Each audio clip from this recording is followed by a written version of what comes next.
Bonjour, la situation en Ukraine occupe encore de nombreuses unes de la presse nationale ce mardi 15 avril. L'Ukraine est au bord de la guerre civile, déplore Le Monde. Depuis l'occupation de Slovensk par des pro-russes samedi dernier, l'État ukrainien se trouve entre la vie et la mort, selon le quotidien. Le président par intérim a annoncé le déclenchement d'une opération antiterroriste de grande ampleur si les armes n'étaient pas déposées. En attendant, les activistes pro-russes restent indifférents aux mises en garde et Moscou continue de défier Kiev. Pour Libération, Poutine joue là son banco. Un drame historique qui fait également la une du Figaro, qui souligne que les pro-russes à l'offensive réclament l'aide de Moscou.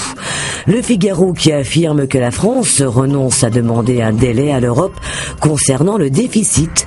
Après avoir essuyé une fin de non-recevoir, le gouvernement qui envisageait de réclamer plus de temps pour ramener le déficit sous la barre des 3%, s'est donc engagé à respecter la date prévue de 2015.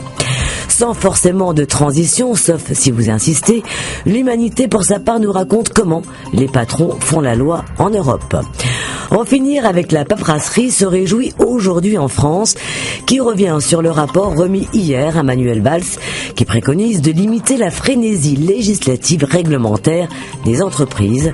Au total, 50 mesures censées leur simplifier la vie: création d'entreprises facilitée, feuille de paye simplifiée, code du travail et règles fiscales plus lisibles. Le grand nettoyage des formalités administratives a commencé. Le gratuit métro voit, lui, dans cette simplification de la vie des entreprises, un choc qui tombe à pic et qui ne peut qu'alléger le millefeuille administratif. L'autre gratuit 20 minutes relève ce matin un clash d'âge au travail, et cela à partir du résultat d'un sondage réalisé pour le journal et qui met en évidence le fossé qui sépare les générations. Les plus jeunes ne seraient pas très sérieux au travail et l'encadrement des managers inadapté. Enfin, l'équipe plonge dans les dessous du malaise. Ce malaise qui règne au PSG.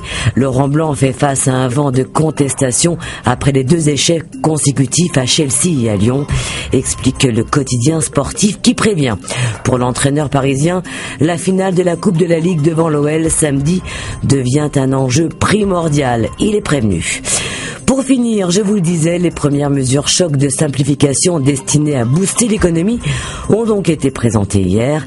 Mais à trop simplifier, attention à ne pas tomber dans la caricature, nous rappelle Wings, et je suis plutôt d'accord. Bonne lecture et à demain.